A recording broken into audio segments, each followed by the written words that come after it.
पठामि संस्कृतं नित्यं वदामि संस्कृतं सदा ध्यायामि संस्कृतं सम्यक् वन्दे संस्कृतमातरं संस्कृतस्य प्रसाराय नैजं सर्वं ददाम्यहं संस्कृतस्य सदा भक्तो वन्दे संस्कृतमातरं संस्कृतस्य कृते जीवन् संस्कृतस्य कृते यजन् आत्मानमाहुतं मन्ये वन्दे संस्कृतमातरं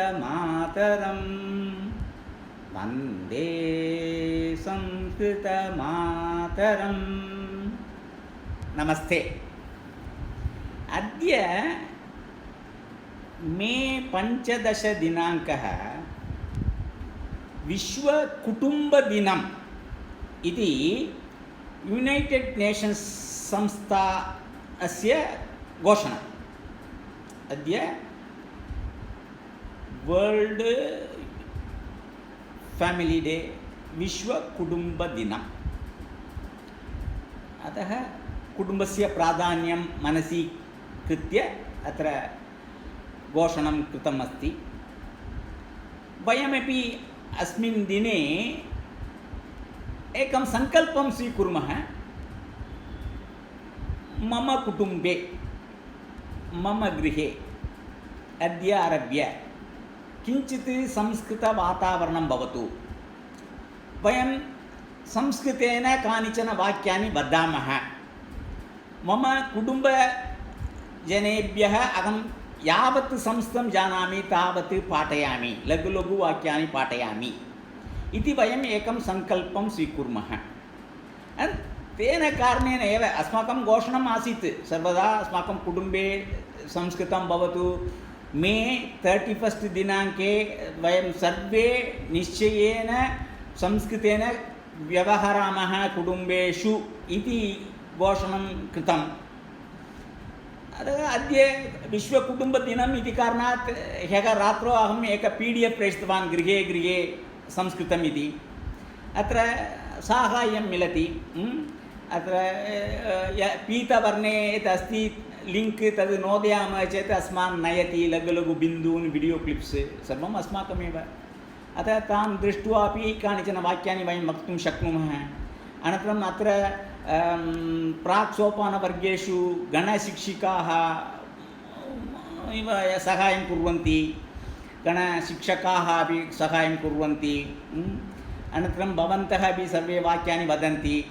अतः इदानीं तानि वाक्यानि कृपया अत्र गृहजनानां कृते अपि वदतु अथवा भवन्तः वदन्तु। लघु बृहत् कार्यमिति न, लघु कार्यं। तस्य एक सैड् एफेक्ट् अस्ति। अस्माकं कृते सम्भाषणं कर्तुम् अन्य एकः भवति। कुटुम्बे संस्कृतं, कुटुम्बजनः अपि संस्कृतं जानाति चेत् परस्परसंस्कृतसम्भाषणं, तेन कारणेन अस्माकं मुखे संस्कृतं नर्तयति इति सर्वं भवति एव। अस्तु, वयम् अग्रे गच्छामः। अद्य तृतीयाविभक्तिपाठः। वयं कुत्र स्मः इत्युक्ते पाठः 6। तत्र एकः भागः अस्ति, तृतीयाविभक्तिपाठनम् इति एकः भागः अस्ति। वयं प्रथमाविभक्ति दृष्टवन्तः। कर्ता, बालकः पठति, कः पठति, बालकः, बालकः कर्ता। कर्तृपदं प्रथमाविभक्तिमध्ये भवति। अनन्तरं बालकः पुस्तकं पठति, अतः अत्र पठति क्रियापदं, बालकः कर्तृपदं, किं पठति पुस्तकम्, अतः पुस्तकं कर्मपदम् इति वयम् उक्तवन्तः। तादृश 7 विभक्तयः सन्ति। अनन्तरं सम्बोधनमपि अस्ति। सर्वम् अनन्तरम् एकैकपदस्य एकवचनरूपं भवति, द्विवचनरूपं भवति, बहुवचनरूपं भवति। अनन्तरं 7 विभक्तयः इत्युक्ते 7 रूपाणि, 7 × 3 21 रूपाणि, अनन्तरं सम्बोधनरूपाणि। बहु अधिकरूपाणि भवन्ति। आवश्यकता अस्ति वा इति केचन जनानां मनसि भ्रमणं भवितुम् अर्हति। आवश्यकता अस्ति। कारणं वदामि। वयं दृष्टवन्तः अत्र अस्माकं ऋषिजनाः पूर्वजाः पण्डिताः आचार्याः भाषाविषये बहु अधिकश्रद्धां दत्तवन्तः। अक्षरमारभ्य एक अक्षरम् आ भवतु इ भवतु का भवतु तस्य प्रथमं कथं तद् बहिः आगच्छति शब्दः का इति शब्दः अथवा आ इति शब्दः। अतः अत्र एक उच्चारस्थानं भवति। उच्चारस्थानानि वयं जानीमः। कण्ठः एक उच्चारस्थानं, ताळु मूर्धन्य दन्त्य ओष्ठ इति षड् पञ्च उच्चारस्थानानि। कण्ठ ताळु मूर्धन्य दन्त्य ओष्ठ इति पञ्च प्रधान उच्चारस्थानानि। अनन्तरं नासिका अपि एक उच्चारस्थानम्, अनुनासिकार्थं नासिका इति उच्चारस्थानानि भवन्ति। अनन्तरं तदेव पर्याप्तं वा? प्रयत्नः अपि आवश्यकः। प्रयत्नः अपि पुनः बाह्यप्रयत्नः आभ्यन्तरप्रयत्नः तत्रापि भेदाः भवन्ति। बहु विषयाः सन्ति प्रयत्नाः। अनन्तरम् अत्र कालः, उच्चारणकालः, एकमात्र उच्चारणं, मात्रद्वय उच्चारणम्, एकमात्र उच्चारणं भवति चेत् ह्रस्व, अनन्तरं मात्रद्वयम् उच्चारणं भवति चेत् दीर्घ, मात्रत्रय उच्चारणं भवति चेत् प्लुतविषये वयम् इदानीं न पठितवन्तः, अवगच्छतु। अर्धमात्र उच्चारणम् इति उच्चारणकालविषयः। अनन्तरम् अत्रापि बहु विषयाः सन्ति केवलम् अक्षराणाम् उच्चारणे। तदनन्तरं पदम्, अक्षराणां समूहः अर्थवत् भवति चेत् पदं भवति। पदविषयेपि बहु दीर्घचिन्तनं। वयम् एकैकपदस्य यत् शक्तित्रयं भवति। एक अभिधाशक्ति,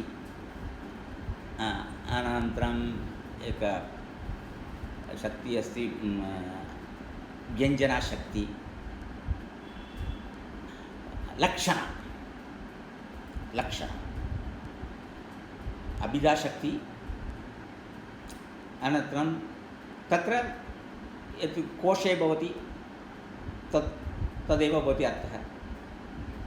अभिधाशक्त्या एक सामान्य कोशार्थबोधनं भवति। अनन्तरं लक्षणाशक्ति तदपि वयं किञ्चित् दृष्टवन्तः। अनन्तरं व्यङ्ग्यशक्ति, ध्वनि, एतेषां विषये वयं किञ्चित् पठितवन्तः। तद् पदानां विषये।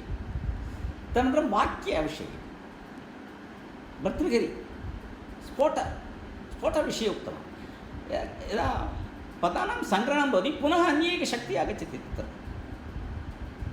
तत्र आकाङ्क्षा भवति, अनन्तरं तत्र शक्तिः भवति। तेन कारणेन वयं सर्वम् अवगच्छामः।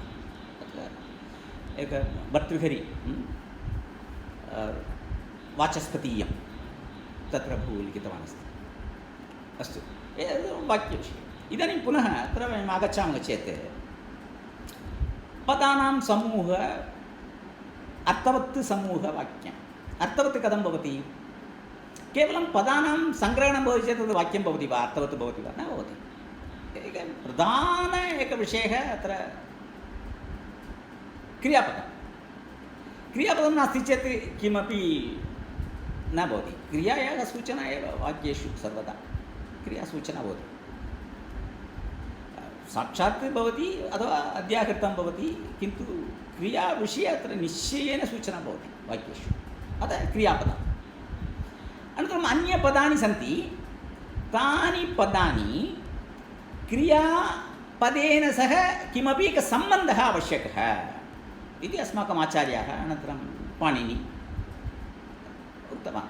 एकः सम्बन्धः, अन्वयः इति वदामः। एकः क्रियापदं निश्चयेन भवितव्यं। क्रियापदेन सह अत्र वाक्ये विद्यमानपदानां सम्बन्धः आवश्यकः। तत्र एक एव एक्सेप्शन् अस्ति, षष्ठी मध्ये पदं क्रियापदेन सम्बन्धं न करोति, तत्र विद्यमानपदेन सम्बन्धं करोति। दशरथस्य पुत्रः वनं गतवान्। कः वनं गतवान्? पुत्रः वनं गतवान्। दशरथो द्वीपं गतवान्। अतः किन्तु दशरथः कुत्र अन्वेति गतवान् इति क्रियापदेन न अन्वेति न सम्बन्धं न करोति किन्तु पुत्र अन्ये एक नामपदम् अस्ति किल तेन सह सम्बन्धं करोति अतः केवलं षष्ठी विभक्ति मध्ये विद्यमानपदमेव क्रियापदेन सम्बन्धं न करोति अन्य पदानि सर्वाणि क्रियापदेन सम्बन्धं कुर्वन्ति अतः चर्चा भवति कतिविधसम्बन्धाः भवितुम् अर्हन्ति कथं सम्बन्धं करोति चेत् कथम् अत्र एव पाणिनि उक्तवान् षड्विधक्रियापदेन षड्विधसम्बन्धाः भवन्ति क्रियापदेन सम्बन्धः एकैकवाक्ये विद्यमानपदानां सम्बन्धः षड्विधः भवति अस्तु एकैकं वयं पश्यामः चेत् एकं क्रियापदमस्ति अत्र अन्यपदस्य सम्बन्धः कर्तृकारकेन कारकम् इति नाम कर्तृकारकः भवति कर्तृकारकम् अतः कर्ता वयं वदामः कर्ता अतः सम्बन्धः क्रियापदेन एकनामपदस्य सम्बन्धः कर्ता बालकः पठति पठनक्रियायाः कर्ता बालकः अतः एक कर्तृसम्बन्धम् अत्र अस्ति स्वतन्त्रः कर्ता इति सर्वं सूत्रं प्रति वयं न गच्छामः एकः सम्बन्धः अस्ति कः पठति बालकः पठति बालकः कर्ता अतः कर्तृपदं प्रथमाविभक्तिमध्ये भवति कर्तरिप्रयोगे प्रथमाविभक्तिमध्ये भवति अस्तु इदानीं प्रथमाविभक्ति वयं पठितवन्तः अनन्तरं बालकः पठति बालकस्य पठनस्य इच्छा इप्सितं कर्म अथवा अनिप्सितं कर्म इति सूत्राणि भवन्ति तत्र प्रवेशः न आवश्यकः किन्तु पठति चेत् सः कथां पठति बालकस्य इच्छा पठनकार्ये बहु इच्छा कथापठनं कथायाः पठनम् अथवा बालकः कथां पठति अतः किं पठति कथां पठति अतः माता वदति न कथापठनं न इदानीं परीक्षा भवति गृहपाठं पठतु अतः बालकः यद्यपि गृहपाठं न इच्छति तथापि गृहपाठं पठति अनिश्चितं कर्म एतत् सर्वं यत्र क्रियाविषये यदि इष्टं कार्यम् इदानीं माता अत्र आपणं गच्छति आपणे बहूनि वस्तूनि भवन्ति एव सर्वाणि वस्तूनि क्रीणाति वा माता न यद्यत् तस्याः इष्टं तद् वस्तु एव क्रीणाति अतः इदानीं माता क्षीरं क्रीणाति अत्र क्षीरं क्रयविषये इष्टं कार्यम् इष्टं वस्तु क्षीरम् अतः क्षीरं क्रीणाति क्षीरम् अत्र कर्म भवति स्पष्टं कर्म द्वितीयाविभक्तिमध्ये भवति इति पाणिनिः उक्तवान् यदा कर्मपदम् अत्र सम्बन्धः कर्म कर्मपदं द्वितीयाविभक्तिमध्ये भवति अनन्तरम् अन्ये एकः सम्बन्धः भवितुमर्हति माता छुरिकया फलं कर्तयति फलं कर्तयति का कर्तयति माता अथवा माता कर्तृपदं कर्तयति क्रियापदं फलं कर्ति किं कर्तयति फलं कर्तयति फलं कर्मपदम् इदानीं माता छुरिकया फलं कर्तयति चत्वारि पदानि सन्ति एकपदं कर्तयति इति क्रियापदम् अनन्तरं माता कर्तृपदम् अनन्तरं फलं कर्मपदं छुरिकया इति एकम् अन्यपदमस्ति छुरिका अत्र एकं साधनम् एकं इन्स्ट्रुमेण्ट् तेन कारणेनैव कर्तनं साध्यं भवति अतः यत् साधनं भवति तत् तृतीयाविभक्तिं स्वीकरोति इति पाणिनिः साधनं तद् इन्स्ट्रुमेण्ट् भवितुमर्हति अथवा एकम् अन्य विमानं बालकः अथवा पुरुषः विमानेन गच्छति अत्र पुरुषः गच्छति विमानेन गच्छति विमानम् अत्र साधकं करोति विमानेन गच्छति नो चेत् गन्तुं न शक्नोति अतः एक आङ्ग्लभाषायाम् इन्स्ट्रुमेण्ट् इति वयम् अत्र पाणिनिचिन्तनं यत् साधकं भवति तेन कारणेन कार्यं साध्यं भवति इतः कोल्कत्ता गन्तव्यं चेत् रैल्यानं न गन्तुं शक्नोमि अथवा विमानेन अतः तत्र रैल्यानेन गच्छामि रैल्यानेन अत्र तृतीया विभक्ति केन कारणेन तत्र एक साधनं अथवा विमानेन गच्छामि अधिकधनमस्ति चेत् विमानेन गच्छामि तदपि एकं साधनं नो चेत् अहं पादाभ्यां गन्तुं न शक्नोमि एकं साधनम् आवश्यकम् अतः यत्किमपि साधनं भवतु तद् तृतीयाविभक्तिमध्ये भवितव्यं यदा तृतीयाविभक्तिः भवति चेत् तस्य कीदृशसम्बन्धः क्रियापदेन इत्युक्ते तत्र एकं साधकविषयं करोति साधनम् इन्स्ट्रुमेण्ट् इदानीं माता अस्ति अनन्तरम् एकः भिक्षुकः अस्ति भिक्षुकः याचनं करोति माता ददाति माता किं ददाति माता ददाति पूर्णवाक्यं ददाति क्रियापदं माता कर्तृपदं माता एव ददाति माता किं ददाति अन्नं ददाति माता अन्नं ददाति किन्तु इदानीं भिक्षुकः अस्ति सः एव एतत् स्वीकरोति किल तस्य कृते एव ददाति माता अतः माता भिक्षुकाय अन्नं ददाति अन्नस्य स्वीकरणम् उपैति कः कुत्र उपैति अत्र भिक्षुकस्य समीपं गच्छति भिक्षुकः एव स्वीकरोति अतः स्वीकर्ता चतुर्थीविभक्तिमध्ये भवति यदा चतुर्थीविभक्तिमध्ये एकं पदं भवति वयं किम् अवगच्छामः अत्र एषः स्वीकर्ता अथवा स्वीकर्त्री एकः सम्बन्धः अन्य एकः सम्बन्धः अस्ति इदानीं वृक्षः अस्ति वृक्षे फलम् अस्ति वायुः भवति वायुना वृक्षः कम्पमानं भवति अतः इदानीं किं भवति वृक्षात् फलम् अधः पतति इदानीं किं जातं पूर्वं फलं वृक्षे आसीत् इदानीं वायुकारणात् वृक्षात् फलं बहिः आगतं वियोगः जातः अतः पतति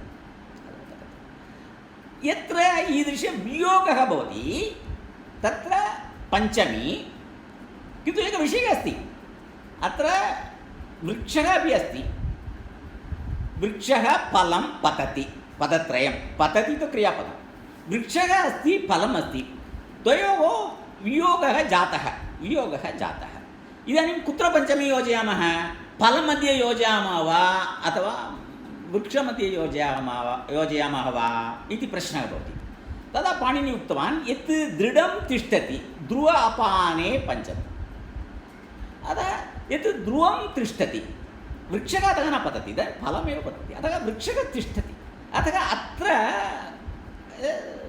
पञ्चमी विभक्ति वृक्षात् फलं पतति स्पष्टम् यत्र वियोजनं भवति तत्र पञ्चमी अनन्तरं सम्बन्धे षष्ठी तत्र क्रियापदेन सम्बन्धः न भवति अन्यपदेन सम्बन्धः भवति बालकस्य माता अत्र तिष्ठति समीपे तिष्ठति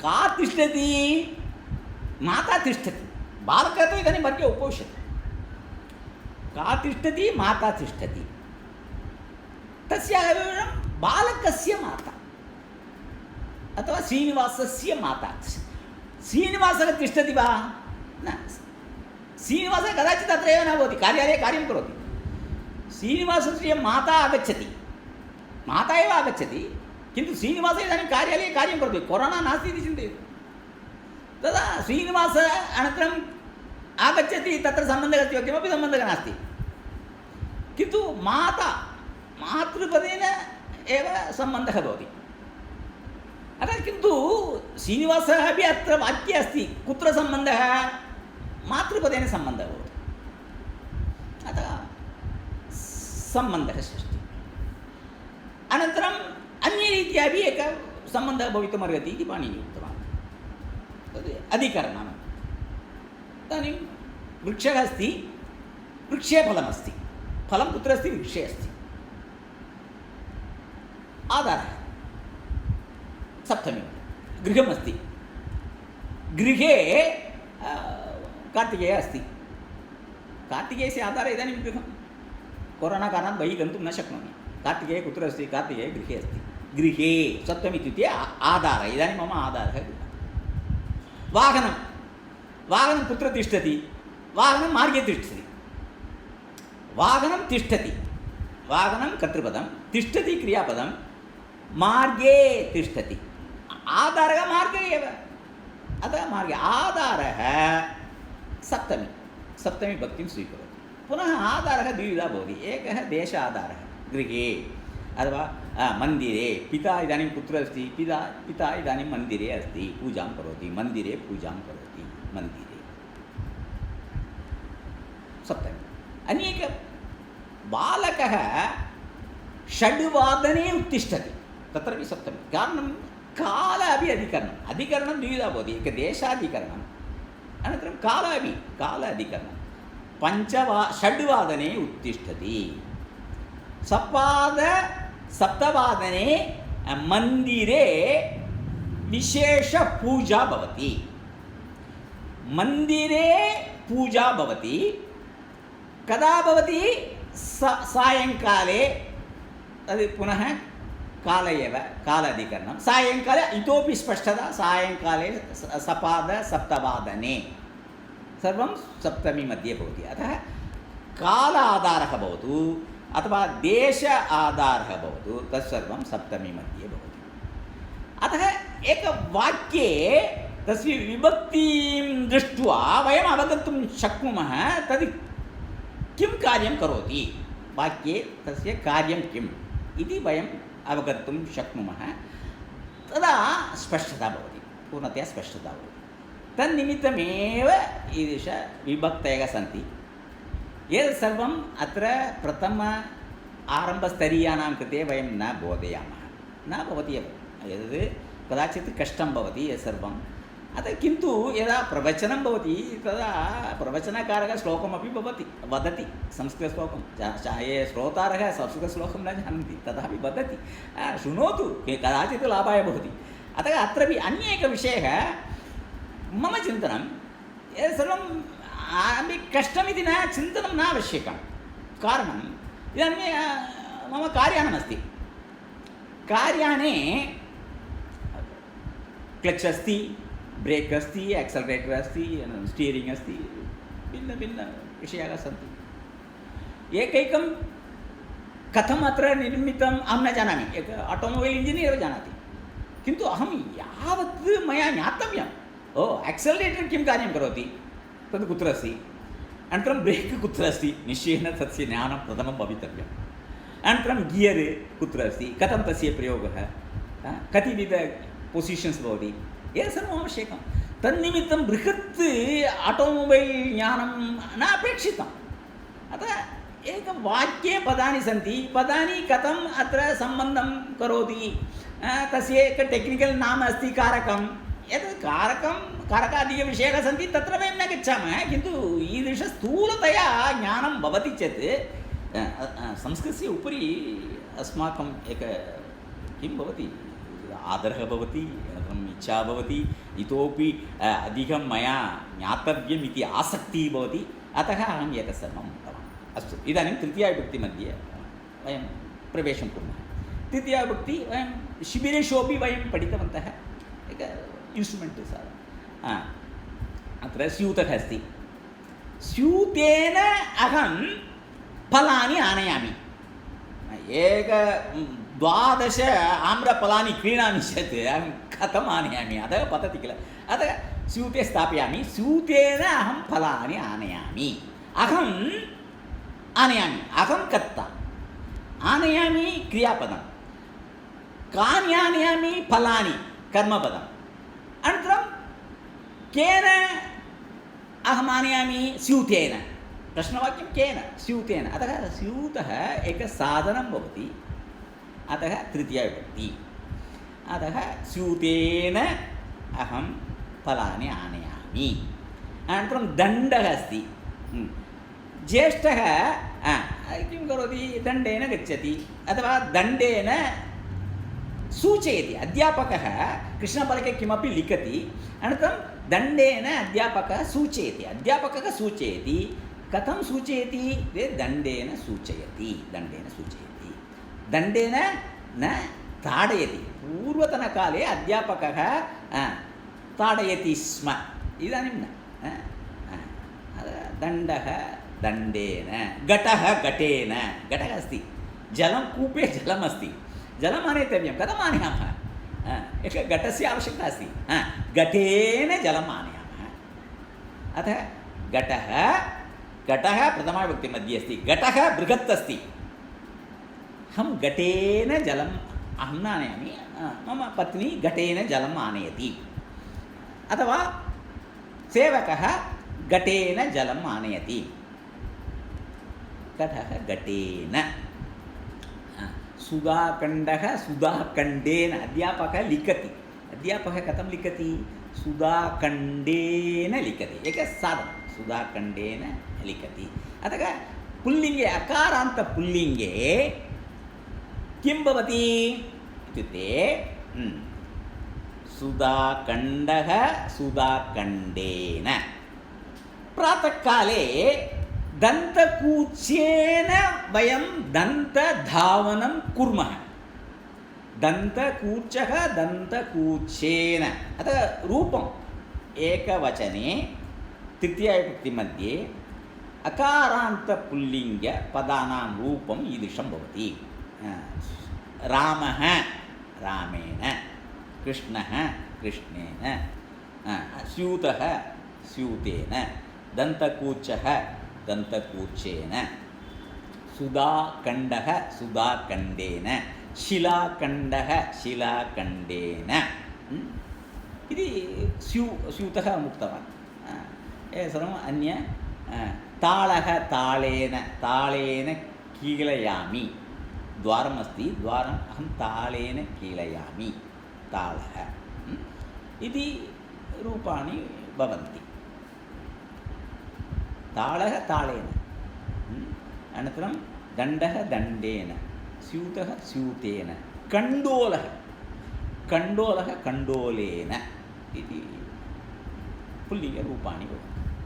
इदानीं स्त्रीलिङ्गरूपे छुरिका, माता पूर्वम् उक्तवान्, माता छुरिकया कर्तयति, छुरिका तीक्ष्णा अस्ति, छुरिका इदानीं तीक्ष्णा अस्ति, मातः छुरिकया कर्तयति, छुरिका छुरिकया। स्थालिका, स्थालिकया माता अन्नम् आनयति, स्थालिका अस्ति, स्थालिकया अन्नम् आनयति। अथवा बालिका स्थालिकया फलानि आनयति, स्थालिका स्थालिकया। अनन्तरं नौका, नौकया गच्छन्ति, नदी अस्ति, इतः तत्र गन्तव्यं, अतः किं करोति जनाः? नौकया नदीं तरन्ति, नौका नौकया, पत्रिका पत्रिकया, छुरिका छुरिकया, सान्द्रमुद्रिका सान्द्रमुद्रिकया, सान्द्रमुद्रिका सान्द्रमुद्रिकया। आकारान्तस्त्रीलिङ्गे रमा रमया, सीता सीतया, सीता सीतया इति एकवचने आकारान्तरूपाणि भवन्ति। मापिका मापिकया, मापिका अस्ति, मापनं करोमि, मापिकया अहं मापनं करोमि, मापिका मापिकया। अनन्तरं ईकारान्तस्त्रीलिङ्गं भवति, पार्वती पार्वत्या, द्रोणी द्रोण्या। जलमस्ति, घटः, मम गृहे घटः नास्ति, द्रोणी अस्ति। अत्र ग्रामेषु घटः भवन्ति, अत्र तु घटाः न सन्ति, अतः द्रोणी अस्ति। सेविका द्रोण्या जलम् आनयति। अनन्तरम् इदानीं बालकः गृहपाठं लिखति, बालकः लेखन्या लिखति, माता वदति लेखन्या न लिखतु, अङ्कन्या लिखतु इति वदति। बालिका अङ्कन्या चित्रं लिखति, अङ्कनी अङ्कन्या, लेखनी लेखन्या। जङ्गमदूरवाणी, इदानीं सर्वेषां हस्ते जङ्गमदूरवाणी अस्ति, जङ्गमदूरवाण्या अहं भाषणं करोमि, नो चेत् कथं भाषणं न सम्भवति एव जङ्गमदूरवाणी जङ्गमदूरवाण्या कूपी कूप्या क्षीरम् अस्ति कथम् आनयामि कूप्या अहं क्षीरम् आनयामि कूपी कूप्या औषधकूपी औषधकूप्या द्रोणी द्रोण्या मार्जनी अस्ति मार्जन्या मार्जयति सेविका मार्जन्या गृहं मार्जयति शुद्धं करोति मार्जन्या मार्जयति मार्जनी मार्जन्या सम्मार्जनी सम्मार्जन्या लेखनी लेखन्या अंकनी अंकन्या हस्तघटी हस्तघट्या घटी घट्या घट्या अहम् इदानीं समयं जानामि इतः परं यदा कदापि ज़ूम् कट् भवति इति अहं जानामि इदानीं घट्या अहं समयं जानामि घट्या एतत् सर्वम् ईकारान्त स्त्रीलिङ्गे अनन्तरं ह्रस्व इकारान्त स्त्रीलिङ्गमपि भवति तत्र मतिः मत्या समानं रूपं भवति मत्या इति भवति अनन्तरम् अत्र नपुंसकलिङ्गे किं भवति नपुंसकलिङ्गे पुल्लिङ्गवत् भवति विमानं विमानेन स्यूतः स्यूतेन विमानं विमानेन तृतीयाविभक्ति पुल्लिङ्गवत् भवति विमानं विमानेन पुष्पं पुष्पेण एकं पटमस्ति एक चित्रम् अस्ति तमिळ्भागतम् एक चित्रम् अस्ति पटः इत्युक्ते वस्त्रं पटम् आनयामि इत्युक्ते वस्त्रम् आनयामि इति अर्थे भवति अतः एकं चित्रं पुष्पेण अलङ्करोमि पुष्पं पुष्पेण अनन्तरम् अत्र अन्ये किं भवति रैल्यानमस्ति अधिकजनाः रैल्यानेन सामान्यजनाः रैल्यानेन गच्छन्ति धनिकाः विमानेन गच्छन्ति उपनेत्रं कार्तिकेय कथं पश्यति उपनेत्रेण सम्यक् पश्यति उपनेत्रं विना अपि अहं पश्यामि किन्तु उपनेत्रेण अहं सम्यक् पश्यामि सम्यक् पठामि उपनेत्रम् उपनेत्रेण पेनकं दन्तपेनकं दन्तपेनकेन दन्तकूर्चकः अस्ति दन्तपेनकम् आवश्यकं दन्तपेनकेन दन्तधावनं सम्यक् भवति अनन्तरं स्नानपेनकेन स्नानं शुद्धं भवति सम्यक् भवति पेनकं पेनकेन पुष्पं पुष्पेण इति पुल्लिङ्गवत् एव इति रूपाणि भवन्ति इति रूपाणि किन्तु सर्वं वयम् अधिकं शिबिरेषु अकारान्तपुल्लिङ्ग अनन्तरम् आकारान्तस्त्रीलिङ्ग अनन्तरम् ईकारान्त दीर्घ ईकारान्तस्त्रीलिङ्ग अनन्तरम् अकारान्त नपुंसकलिङ्गविषये एव वयम् अधिकं बोधितवन्तः कारणं 90% पदानि अत्र भवन्ति यदा एतेषां रूपाणि वयं जानीमः चेत् केवलम् एकवचनमिति न 90% वा अथवा